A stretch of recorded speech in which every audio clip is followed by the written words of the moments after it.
दोस्तों डी के classes D के सर में आपका स्वागत है। दोस्तों आज कुछ और भी महत्वपूर्ण प्रश्नों को हम लोग सॉल्व करते हैं और इसको समझते हैं कि ये कितना महत्वपूर्ण है हमारे बोर्ड और कंपटीशन दोनों के लिए। तो चलिए एक एक करके दोस्तों आज पहले क्वेश्चन को देखते हैं, फिर सॉल्यूशन करने का तरीका देखते हैं। दोस्तों आज के महत्वपूर्ण प्रश्न कुछ इस तरह से हैं। क्वेश्चन नंबर 2 को आप लोग देख सकते हैं। ये हमारे पास क्वेश्चन नंबर 3 है। क्वेश्चन 4 देख सकते हैं दोस्त। इसके अलावा लास्ट क्वेश्चन नंबर 5 ये है। तो दोस्तों शुरू से शुरू करते हैं, ठीक है। दोस्तों क्वेश्चन हमारा ये है कि एक चालक तार का प्रतिरोध कितना है, कैपिटल आर ओम है, ठीक है। करा कि यदि तार को खींच करके, ये खींच कर वाले शब्द को आप लोग ध्यान से देखिएगा, ठीक है। बोला कि तार को खींच करके इसकी लंबाई जो है प्रारंभिक लंबाई की n गुना कर दें। कितना टाइम्स कर दें? n times. तो जो नया प्रतिरोध हमें आर्यन मिलेगा उसका मान क्या होगा, ठीक है। तो आर्यन की वैल्यू बताना है दोस्तों। यही क्वेश्चन अगर इंग्लिश में पूछा जाए तो किस तरह से होगा उसका भी हम सोल्यूशन एक ही समय बता देते हैं। अ कंडक्टर वायर मतलब एक चालक तार हमारे पास है of resistance capital R is stretched, इसको क्या किया जाता है? खींचा जाता है। Till its length is increased n times, इसको तब तक खींचा जाता है जब तक कि इसकी लंबाई जो है इसकी ओरिजिनल लेंथ की जो है n टाइम्स ना हो जाए, ठीक है। तो मतलब इसको भी इसके ओरिजिनल लेंथ का कितना n टाइम्स तक क्या किया जाता है? इंक्रीज किया जाता है। तो पूछा जा रहा है कि its resistance now will be, तो उतना खींचने के बाद इसका प्रतिरोध अब क्या होगा। ओके, तो दोस्तों उम्मीद करते हैं क्वेश्चन आपको समझ आ गया होगा। अभी चलिए इसका सलूशन बताते हैं। दोस्तों जैसा कि हम लोग पढ़ रखे हैं कि प्रतिरोध का जो फार्मूला R इक्वल टू क्या होता है, row into L upon capital A होता है, ठीक है। तो सपोज करिए दोस्तों कि हमारे पास जो रेजिस्टेंस पहले R दिया हुआ है, इसकी प्रारंभिक वैल्यू जो है ये इसका विशिष्ट प्रतिरोध रो है और प्रारंभिक लंबाई इसका L1 मान लिए, और इसका जो है अनुप्रस्थ काट का क्षेत्रफल जिसको इंग्लिश में क्रॉस सेक्शनल एरिया बोलते हैं वो A1 है, ठीक है। जब इस चालक तार की लंबाई को हम खींच करके क्या किए हैं, n गुना कर दिए हैं, तो उस टाइम इसका रेजिस्टेंस कितना मिला है हमको? आर्यन। तो आर्यन बराबर अगर फार्मूला लिखना चाहें तो मान लीजिए कि खींचने के बाद इसकी जो लंबाई हो गई वो L2 हो गई। कितना हो गई? L2। और इसका क्रॉस सेक्शनल एरिया कितना हो गया? सपोज करिए वो A2 हो गया, ठीक है। तो इस तरह से आर एन की वैल्यू अगर हम न्यू वाले का लिखना चाहेंगे तो हम लिख सकते हैं रो इंटू L2 अपॉन क्या लिख सकते हैं? A2 लिख सकते हैं, ठीक है। तो इतना बात तो आप लोगों को दोस्तों समझ आ रहा है। एक चीज़ ध्यान ये देना है कि यहाँ पे इसका आयतन, चालक तार का आयतन यानी वॉल्यूम में चेंजिंग नहीं आ रहा है, ठीक है। इसमें क्या हो रहा है? इसकी लंबाई बदल रही है, इसका वॉल्यूम क्या है? कांस्टेंट है, ठीक है। और मटेरियल भी नहीं चेंज हो रहा है। इस कारण से दोस्तों दोनों का विशिष्ट प्रतिरोध जो रो है वो क्या होगा? कांस्टेंट रहेगा, सेम रहेगा, ठीक। लंबाई में सिर्फ क्या हो रहा है? चेंजिंग आ रही है। अब देखिए दोस्तों, अब यहाँ में जो हमारे पास L2 मिल रहा है, L2 की वैल्यू क्या होगी? ये L2 जो है वो n टाइम्स क्या है? बड़ा है लंबाई में किससे? L1 से, ठीक है। तो यहाँ से L2 इक्वल टू क्या लिख सकते हैं? n into L1। और एक चीज़ और ध्यान देना है दोस्तों, ये जो L2 इंटू L1 लिख रहे हैं तो लंबाई जब इसका इंक्रीज कराएंगे तो क्रॉस सेक्शनल एरिया इसका क्या होगा? वो डिक्रीज कर जाएगा, ठीक है। तो हम यहाँ से देखिए L2 इक्वल टू तो लिख दिए n टाइम्स ऑफ L1, लेकिन साथ ही साथ दोस्तों क्या होगा? ये L1 मान लीजिए, इसके साथ में एक चीज़ और होगा, इसका जो A2 की वैल्यू होगा, ठीक है, A2 इसके इक्वल टू लिख सकते हैं A1 अपान n, ठीक है। क्यों? क्योंकि ये n टाइम्स इसका लेंथ बढ़ेगा तो इसका क्रॉस सेक्शन एरिया जो होगा वो n टाइम्स डिक्रीज कर जाएगा, ठीक। अब यहाँ से कुछ महत्वपूर्ण रिजल्ट निकलेगा जिसको आप लोग को ध्यान देना है। यहाँ हम लिख सकते हैं L2 अपान इस L1 को अगर इसके साइड में लाएं तो लिख सकते हैं L2 by L1 equal to लिख सकते हैं स्मॉल n। ध्यान देना है, ठीक है। इसी तरह से इस साइड में अगर हम n को इस साइड में लेकर आएँ तो n बराबर यहाँ a1 है, a1 लिख दिए, और a1 के अपान में क्या लिख सकते हैं, a1 के अपान में दोस्तों ये लिख सकते हैं हम a2, क्या लिख सकते हैं, a2 लिख सकते हैं। ठीक है, a1 के अपान में क्या लिख सकते हैं, a2। तो आप लोगों को क्या करना है, ये दो जो महत्वपूर्ण रिजल्ट निकल रहा है इसको ध्यान रखना है। L2/L1 जहाँ मिलेगा वहाँ स्मॉल n रखेंगे, और a1/a2 जहाँ मिलेगा वहाँ पे स्मॉल n की वैल्यू पुट करेंगे। ठीक है, तो चलिए दोस्तों क्या करते हैं, पहले अब देखिए, अब क्या ध्यान देना है कि अब जो नया रेजिस्टेंस मिला है वही पूछ रहा है कि कितना गुना हो जाएगा। तो Rn बराबर अगर हम फार्मूला लिखना चाहें, कलर चेंज कर लेते हैं, Rn की फार्मूला लिखना चाहें तो Rn अपान यहाँ पे हम लिख देते हैं R। ठीक है, Rn क्या है, न्यू रेजिस्टेंस, R क्या है, पुराना रेजिस्टेंस है, ओरिजिनल वैल्यू जो है। ठीक है, Rn की वैल्यू यहाँ पे अभी हम लोग सॉल्व किए हैं तो क्या मिला है, रो इंटू क्या मिला हमको, L2 अपान क्या लिख सकते हैं यहाँ पे, A2।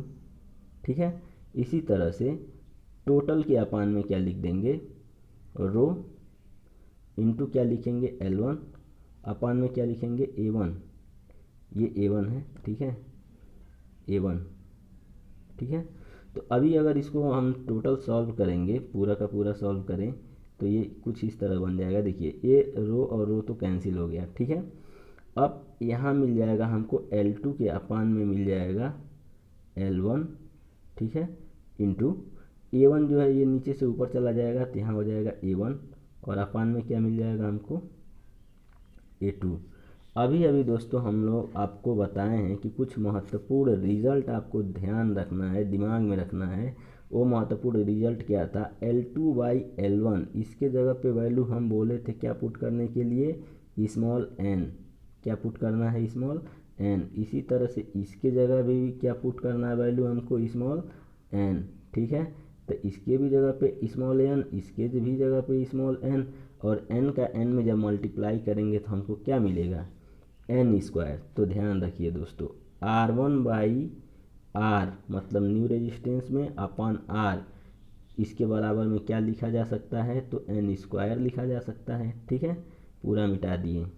देखिए रिजल्ट अंतिम में क्या आया, Rn अपान आया R, इसके इक्वल में लिख रहे हैं हम क्या, n/n।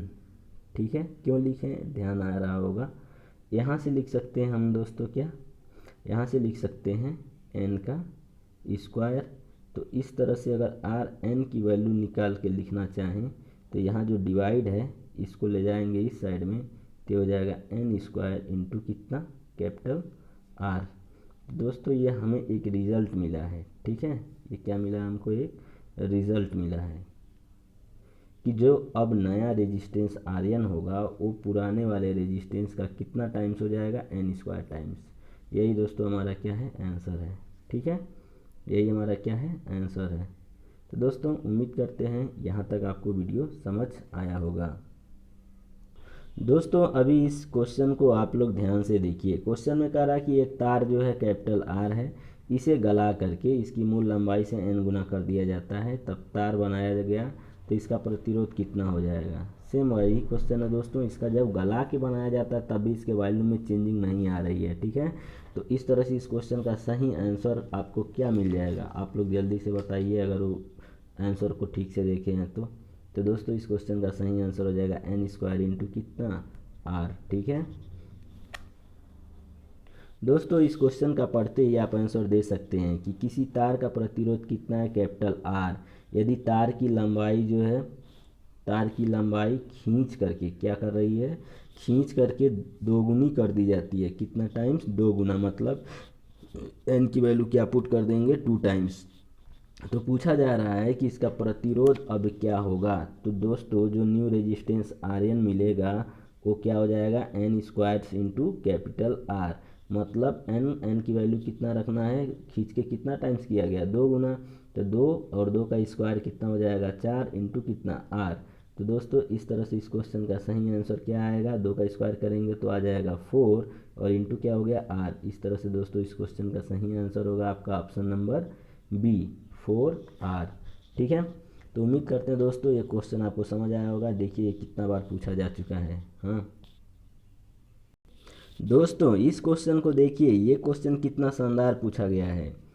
कह रहा है कि क्वेश्चन, एक मोटे तार को खींचा जाता है जिससे इसकी लंबाई कितनी हो गई, दोगुनी हो जाती है। ठीक है, लंबाई दोगुनी हो जाती है, यह मानते हुए कि इसके घनत्व में कोई परिवर्तन नहीं होता है, तब इसके प्रतिरोध में परिवर्तन एवं इसके प्रारंभिक प्रतिरोध का अनुपात क्या होगा। ध्यान देना है दोस्तों, यहाँ ये नहीं पूछ रहा है कि लास्ट में इसका प्रतिरोध क्या हुआ और इसका पहला प्रारंभिक प्रतिरोध क्या है, उसका रेशियो नहीं पूछ रहा है। इसके प्रतिरोध में परिवर्तन कितना हुआ और इसके प्रारंभिक मान क्या है, इसमें रेशियो इसका पूछा है। ठीक है दोस्तों, तो क्वेश्चन आप लोग ध्यान से पढ़िए और ध्यान से पहले समझिए फिर सॉल्यूशन करिएगा। आइए हम इसको सॉल्व करके बताते हैं आपको। दोस्तों ये क्वेश्चन बिल्कुल पुराने जैसे क्वेश्चन से ही है, बस एक शब्द जो जोड़ दिया गया है कि इसका प्रतिरोध में परिवर्तन और इसका प्रारंभिक प्रतिरोध, यही सिर्फ डिफरेंस आया है। तो सबसे पहले देखिए दोस्तों, इसको क्या किया जाता है, खींच करके प्रारंभिक लंबाई की दोगुनी की जाती है। तो अभी जो ये नया प्रतिरोध आर्यन मिलेगा वो प्रारंभिक प्रतिरोध का कितना गुना हो जाएगा, 4 गुना हो जाएगा जो पहले प्रतिरोध मिला होगा, क्योंकि इसको दो खींच के कितना गुना किया गया, 2 गुना। अब इसका प्रारंभिक प्रतिरोध कितना है, तो मान लीजिए प्रारंभिक प्रतिरोध R है।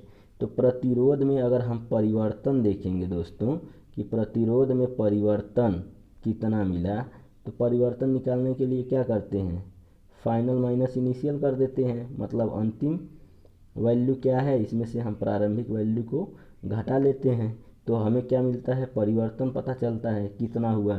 तो अभी परिवर्तन कितना आ गया है, हमें 3R का आ गया। ठीक है, अब प्रतिरोध में जो परिवर्तन हुआ है उसका मान, ठीक है, अगर हम इसको क्या लिख दें, प्रतिरोध में परिवर्तन हुआ मान ये, और इसके अपान में क्या लिख दें, प्रारंभिक मान। ठीक है, ये क्या है, प्रतिरोध में परिवर्तन। ठीक है, ये प्रतिरोध में हुआ परिवर्तन है। प्रतिरोध दोस्तों लिखने में थोड़ी प्रॉब्लम आ रही है, लेकिन आप ध्यान से सुन के समझ के लिख सकते हैं। और इसका प्रारंभिक मान, ये क्या है, इसका प्रारंभिक प्रतिरोध। ठीक है, प्रारंभिक यहाँ प्रतिरोध। तो इन दोनों का जो अनुपात है दोस्तों, अभी ये क्या मिल रहा है, हम इसको कलर चेंज करके लिख दे रहे हैं। तो दोस्तों इसके प्रतिरोध में जो परिवर्तन हुआ है वो मिला है 3R और इसका प्रारंभिक मान है R। तो इन दोनों का रेशियो हो गया 3 रेशियो कितना, 1 का, क्योंकि दोस्तों 3/1 आया तो हम इसको लिख सकते हैं 3 रेशियो 1। ठीक है, तो उम्मीद करते हैं दोस्तों ये क्वेश्चन भी आपको समझ आया होगा। तो दोस्तों इस तरह से इस क्वेश्चन का सही आंसर 3 रेशियो 1 होगा। आप गलती से ये ना सोच लीजिए कि इसका ऑप्शन जो है 4 रेशियो 1 होगा, नहीं, 4 रेशियो 1 नहीं, 3 रेशियो कितना होगा, 1। ठीक है, क्यों दोस्तों होगा, क्योंकि इस क्वेश्चन में स्पष्ट रूप से लिख रखा है कि प्रतिरोध में परिवर्तन और इसका प्रारंभिक मान क्या होगा। ठीक है, तो यहाँ से आप लोग इसको ध्यान से देखिए, पढ़िए और समझिए, उसके बाद ही इसको सॉल्व करिए। ठीक, तो प्रतिरोध में हमको देखिए क्या लिखेंगे, प्रतिरोध में परिवर्तन, तो यहाँ लिख दिया हम प्रतिरोध में परिवर्तन, प्रतिरोध में परिवर्तन, और बट्टे कितना लिख देंगे, प्रारंभिक प्रतिरोध, प्रारंभिक प्रतिरोध। ठीक है, और इन दोनों का रेशियो दोस्तों क्या मिल जाएगा, तो परिवर्तन हमको मिला है 3, परिवर्तन कितना मिला है 3R, प्रारंभिक था R, तो R से R हो गया आपका बेकार। ठीक है, और हमें कितना रिजल्ट में मिला, 3 रेशियो 1।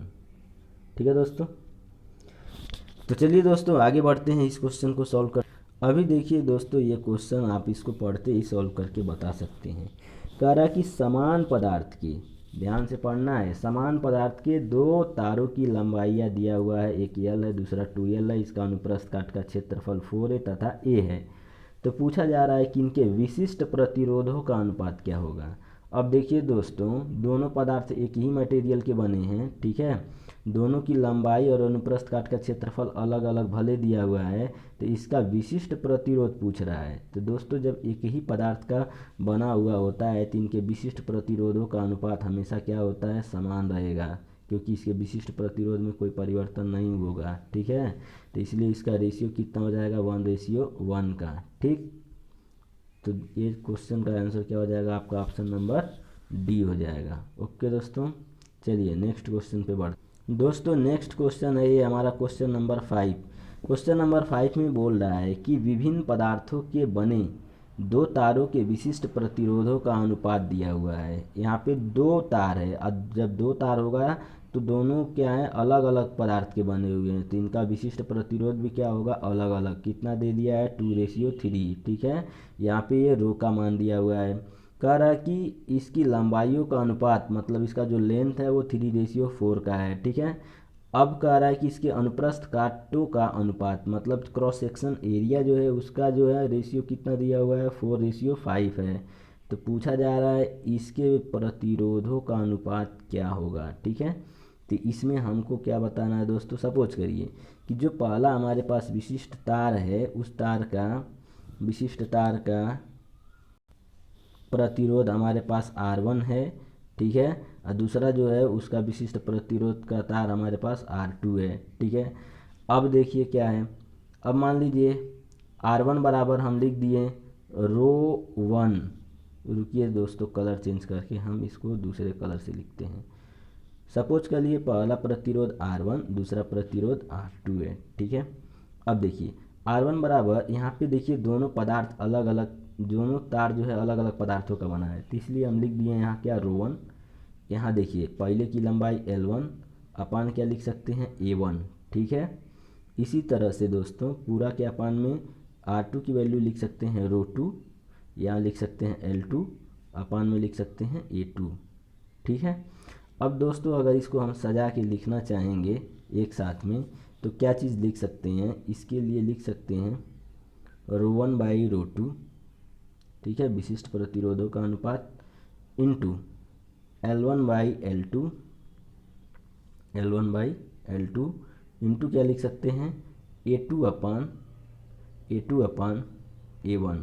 ठीक है, अब कुछ नहीं करना है दोस्तों, आप लोग क्या करिए, जितना वैल्यू है ρ1 L1 A1 A2 L2 ρ2 सभी का वैल्यू यहाँ पे पुट कर दीजिए, आपको आंसर मिल जाएगा। ठीक है, तो आप कैसे मानेंगे कौन R1 ρ1 है, कौन L1 L2 है। तो ध्यान दीजिए दोस्तों, पहले विशिष्ट प्रतिरोधों का अनुपात दिया है ना, तो दो जो है ये क्या हो जाएगा, ρ1। ठीक है, हम बोल दे रहे हैं, जल्दी जल्दी पुट करिएगा। 3 जो है वो हो जाएगा आपका ρ2। ठीक, इसी तरह से लंबाइयों का अनुपात दिया है तो 3 इसका हो जाएगा L1। ठीक है, 4 क्या हो जाएगा इसी तरह से L2। ठीक है, और इसी तरह से और क्या परिवर्तन आ जाएगा, यहाँ पे देखिए अनुप्रस्थ काट का यानी क्रॉस सेक्शन एरिया 4 जो है वो क्या हो जाएगा A1, और 5 जो है वो क्या हो जाएगा A2। ठीक है, तो इस तरह से ये सारी की सारी वैल्यू अगर हम पुट कर दें कहाँ पे, अपने न्यूमेरिकल में, तो हमें रिजल्ट इसका मिल जाएगा। आइए इसको पुट करके दिखाते हैं।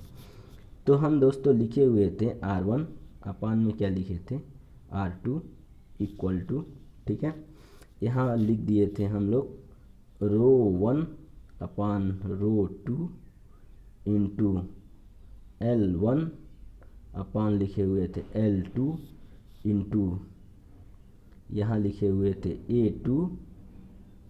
A2 और अपान में लिखे थे A1। ठीक है, अभी फिर से हम कलर चेंज करते हैं, इसको लिखते हैं। अब देखिए ρ1/ρ2 इसकी वैल्यू कितनी है।